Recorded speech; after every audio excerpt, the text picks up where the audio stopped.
U ta 4 sata već se počinju događati svakakve stvari u vojarni. U jednom trenutku četnicima je dopušteno ulaziti u te autobuse.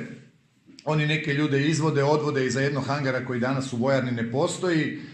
Tamo čujemo za pomaganje naših ljudi u vrištanje, znači mučili su ih na kraju i kratke rafale. Po mojoj procjeni je negdje do 8 ljudi moglo biti ubijeno već u samoj vukovarskoj vojarni. Međutim, u jednom trenutku počinju ulaziti u naše autobuse jedan oficir kapetan sa jednim popisom i zabire ljude.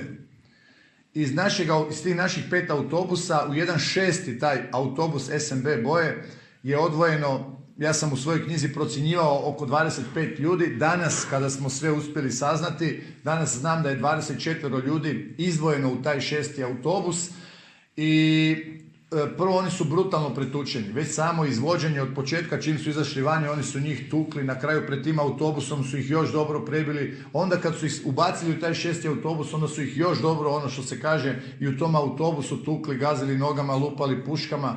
Međutim, što je zanimljivo s tim 6. autobusom? 6. autobus je u stvari su ljudi za koje se zauzelo bolničko osoblje. Naše bolničko osoblje sa Srbima, bolničkim osobljem srpske nacionalnosti, kod Šljivančanina su tražili da neke ljude vrate sa, ajmo reći, s Ovčare, to jest iz vojarne, da ih vrate u bolnicu. I zaista major Šljivančanin to dopušta. 24 ljudi je vraćeno u vukovarsku bolnicu, međutim, major Šljivančanin još jedanput sa Srbima koji su tamo i sa ljudima koji su bili bolničko osoblje srpske nacionalnosti radi još jednu selekciju. I od tih 24 ljudi oni odlučuju da 7 ne može biti spašeno i njih, kako saznanja postoje, vraćaju na Ovčaru.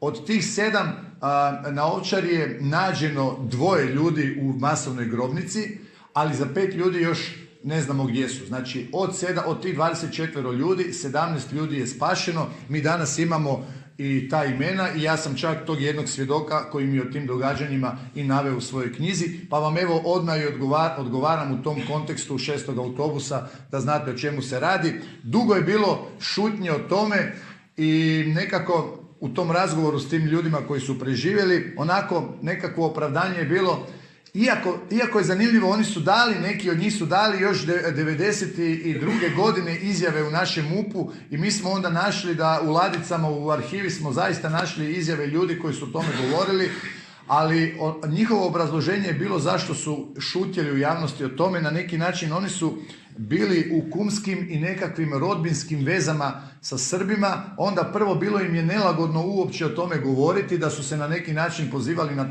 te svoje rodbinske veze sa Srbima, a druga stvar, htjeli su i zaštititi donekle te ljude koji su zaslužni za njihovo spašavanje.